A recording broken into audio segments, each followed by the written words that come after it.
സമഗ്ര ശിക്ഷ Keralam Nilambur BRC ITDP Malappuram ജില്ല കേരള മഹിളാ സമഖ്യ സൊസൈറ്റി ജനമൈത്രി എക്സൈസ് ഉൾപ്പെടെയുള്ള ഏജൻസികളുടെ നേതൃത്വത്തിൽ നിലമ്പൂർ ജില്ലയിലെ ആദിവാസി നഗറുകളിൽ ഔട്ട് ഓഫ് സ്കൂൾ സർവേയും സംയുക്ത ഗൃഹസന്ദർശനവും ആരംഭിച്ചു.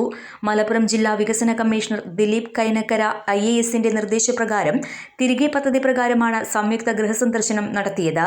സ്കൂൾ രജിസ്റ്ററിൽ ഉള്ളതും എന്നാൽ നിരന്തരമായി സ്കൂളിൽ ഹാജരാകാത്തവരുമായ കുട്ടികളെ ഗൃഹസന്ദർശനം നടത്തിക്കൊണ്ട് സ്കൂളിൽ തിരികെ എത്തിക്കുന്നതിനുള്ള ശ്രമമാണ് നടത്തുന്നത്. 6 വയസ്സ് പൂർത്തിയായവരും എന്നാൽ സ്കൂൾ പ്രവേശനം നേടാത്തവരുമായ കുട്ടികളെയും പല കാരണങ്ങളാലും പഠനം നിർത്തിവെച്ചവരായ കുട്ടികളെയും കണ്ടെത്തുന്നതിന് വേണ്ടിയുള്ള സർവേയാണ് ഔട്ട് ഓഫ് സ്കൂൾ സർവേ. ഇത്തരം കുട്ടികൾക്ക് സ്പെഷ്യൽ ട്രെയിനിംഗ് സെന്ററുകളിൽ വെച്ച് അടിസ്ഥാന ശേഷികൾ ഉറപ്പുവരുത്തുന്നതിനുള്ള പരിശീലനം നൽകുകയും പ്രായത്തിന് അനുയോജ്യമായ ക്ലാസുകളിൽ പ്രവേശനം നൽകി വിദ്യാഭ്യാസത്തിന്റെ മുഖ്യധാരയിലേക്ക് കൊണ്ടുവരികയും ചെയ്യുക എന്നതാണ് ലക്ഷ്യം. ഇരുട്ടുകുത്തി, തരിപ്പുപൊട്ടി, വാണിയമ്പുഴ, കുമ്പളപ്പാറ നഗറുകളിൽ 29 വീടുകളിൽ സന്ദർശനം നടത്തി.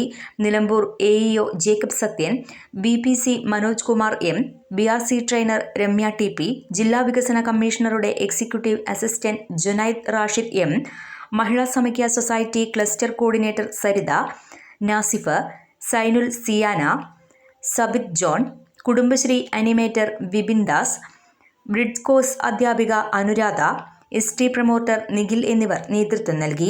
ഔട്ട് ഓഫ് സ്കൂൾ വിദ്യാർത്ഥികളുടെ എണ്ണത്തിനനുസരിച്ച് സ്പെഷ്യൽ ട്രെയിനിംഗ് സെന്ററുകൾ ആരംഭിക്കുന്നതിന് പ്രൊപ്പോസൽ സമർപ്പിക്കുന്നതിന് തീരുമാനിച്ചു.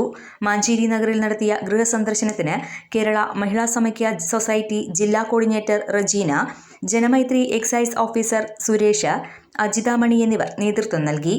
കരുളായി പാലക്കൽ നഗർ സന്ദർശനത്തിന് വാരിക്കൽ GLP സ്കൂൾ പ്രധാനാധ്യാപകൻ അസൈനാർ, അധ്യാപിക Divya, ST promoter Ajeesha, CRC കോർഡിനേറ്റർമാരായ ഷീബ, രഞ്ജുമോൾ എന്നിവർ നേതൃത്വം നൽകി. KL71 news Nilambur. Al Nahal dry ഫ്രൂട്ട്സിലേക്ക് ഒന്ന് ഓർഡർ കൊടുത്താൽ മതി. കേരളത്തിൽ എവിടെ വേണമെങ്കിലും നിങ്ങൾക്ക് ചോക്ലേറ്റ് ഓര് എത്തിച്ചു.